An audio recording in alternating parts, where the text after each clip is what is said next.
est déjà là. Les collections de prêt-à-porter font en ce moment de Paris, et ce jusqu'au 29 mars, la capitale mondiale de la mode.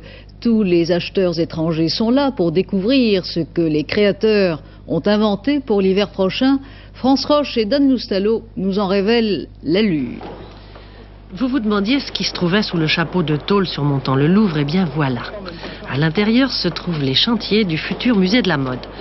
C'est encore un peu désordre, mais Jean-Charles de Castelbajac, Sonia Rykiel, Yves Saint-Laurent et d'autres célébrités de la couture ont risqué leur peau et leurs vêtements griffés pour voir où se trouvera dans quelques mois le palais où seront conservées leurs créations.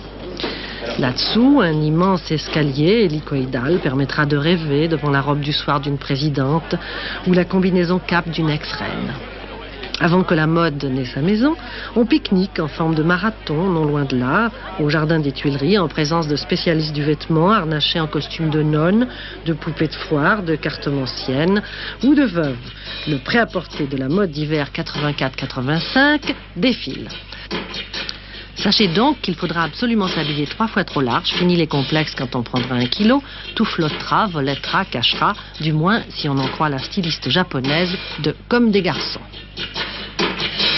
C'est une mode de mutante. J'ai senti que c'était quelque chose de complètement intérieur et complètement personnel. Personnel, ça c'est sûr. Junko Koshino propose, lui, des chapeaux flèches, à moins que ce ne soit des chapeaux grilles. Quand on veut se protéger d'un assaut, l'effet est sûrement foudroyant. Si on aime les câlins, ça complique. Mais les robes de faux singes et les enroulements de bandelettes prêtent à plus de séduction. Le plus beau était les chapeaux, à mon avis. J'aime bien les bêtes, là, les Stone Age, un peu, la préhistoire, j'aime bien. Dan Béranger aime le style mécano en deuil, mi-aviateur, mi-Zorro. Ses couleurs, tout un programme. Terre, brume, volcan, galets et asphalte. Ses manteaux sont déchiquetés et super amples, on pourrait y abriter facilement 2 bergers. Ça flotte toujours, ça ne sert pas. Ouf, ce qu'on va être bien l'hiver prochain, si on n'a pas peur des courants d'air.